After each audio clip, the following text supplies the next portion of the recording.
Selamat pagi, Shalom saudara-saudaraku, selamat memaknai ketuangan Roh Kudus. Kiranya kita semakin bersuka cita melanjutkan kehidupan ini dan terlebih semakin bersemangat menjadi saksi bagi sesama. Mari berdoa untuk mendengarkan firman-Nya. Ya Allah kami yang maha baik, terima kasih untuk anugerah-Mu di hari yang baru ini. Biarlah aktivitas kami, kehidupan kami terus berjalan dalam pertolongan Tuhan. Dan oleh pertolongan Roh Kudus, ketika kami mendengarkan firman-Mu, kami ditolong memahaminya dan terus dituntun di dalam melakukannya. Di dalam nama Tuhan Yesus kami berdoa. Amin. 2 Samuel pasal 12 ayat 9a. Mengapa engkau menghina Tuhan dengan melakukan apa yang jahat di matanya? Demikian firman-Nya. Renungan pagi edisi Senin 24 Mei 2021. Menjaga diri agar tidak jatuh. Pertama-tama saudara-saudara, saya mengucapkan selamat memaknai ketuangan Roh Kudus. Kiranya Roh Kudus terus memberikan kita semangat menjalani kehidupan dan kita terus dimampukan menjadi contoh, menjadi teladan, menjadi saksi bagi sesama kita. Saudara-saudaraku, sehebat apapun seseorang mau menyembunyikan karakter aslinya, namun pada akhirnya akan selalu terlihat dari cara hidupnya sehari-hari. Menguji karakter seseorang bisa melewati banyak proses. Namun di sini paling tidak ada 3 hal yang dapat menguji karakter seseorang. Pertama, siapakah kita di saat sendiri? Yang kedua, siapakah kita ketika berada dalam tekanan? Yang ketiga, siapakah kita saat kita mengalami kejayaan? Saudara, dalam kaitan dengan konteks bacaan kita hari ini dari 2 Samuel, 3 ujian ini pernah dialami oleh seorang raja bernama Daud. Pertama, ketika Daud hanya seorang diri di istana, ia melakukan dosa di hadapan Allah karena mengingini istri Uria, kemudian mengambil Batsheba sampai mengandung. Terlihat di sini ujian karakter Daud ketika ia sendirian. Ia membuka celah dalam hidupnya bagi dosa, kemudian dosa itu menguasai dirinya.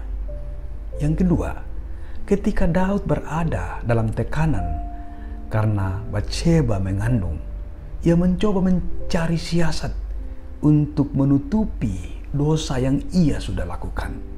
Terlihat di sini satu dosa yang dibuat kemudian membawa Daud pada dosa yang lebih besar, yang lebih parah lagi.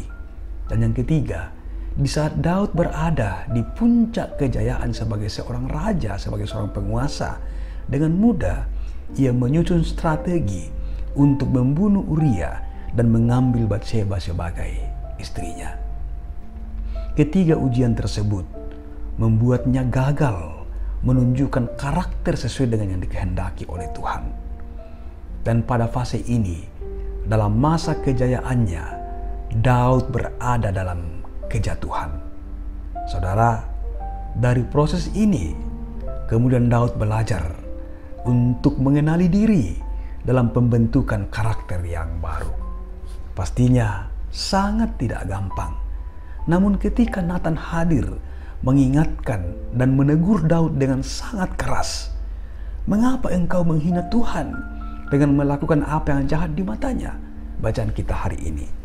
Menariknya di sini saudara, bahwa Nathan begitu berani menegur seorang pembesar.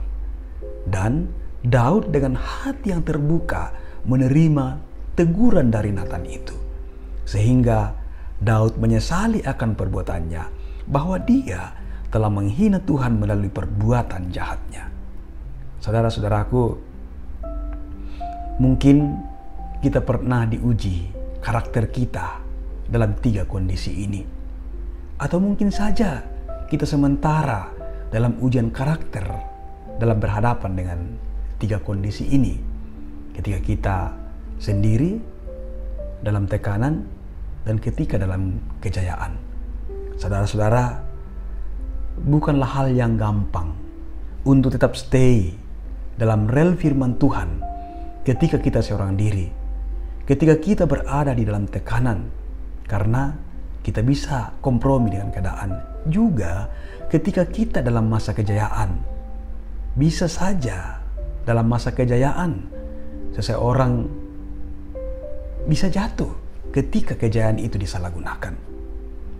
Karena itu saudaraku, kita harus selalu berusaha menjaga diri kita agar tidak mudah jatuh, menjaga komitmen iman kita supaya tidak pongah. Hal ini sangat penting agar kita tidak mudah jatuh ketika diperhadapkan dalam 3 kondisi tersebut. Karena itu saudara, marilah untuk tidak membangun paham bahwa tidak apa-apa jatuh dulu, atau juga bisa bangkit lagi seperti Daud.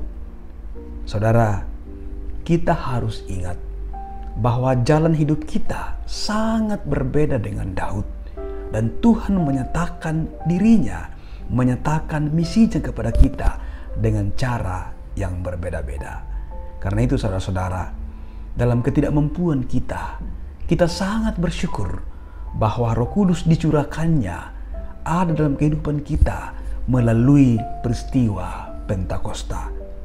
Roh Kuduslah kiranya yang akan menginsafkan kita dari perilaku atau cara hidup kita yang melakukan kejahatan, karena itu adalah penghinaan terhadap Tuhan. Roh Kudus kiranya menolong saudara dan saya terus memampukan kita. Haleluya. Amin. Mari berdoa. Terima kasih Bapa di sorga untuk firman kehidupan yang kami dengarkan di pagi hari ini. Biarlah oleh pertolongan Roh Kudus boleh menolong kami supaya firman Tuhan ini tersimpan dengan baik dalam hidup kami. Kami jadikan pegangan dalam kehidupan kami, dan kami sadar bahwa kami tidak mampu, kami terbatas. Namun biarlah oleh pertolongan Roh Kudus kami dimampukan memahaminya. Kami terus berjuang Tuhan dalam ketidakmampuan kami untuk tidak melakukan kejahatan di mata Tuhan, karena itu adalah penghinaan terhadap Tuhan.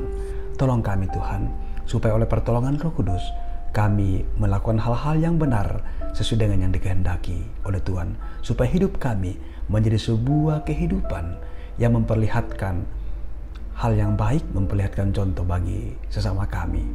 Tuhan, terima kasih untuk firman-Mu. Di dalam nama Tuhan Yesus kami berdoa. Amin.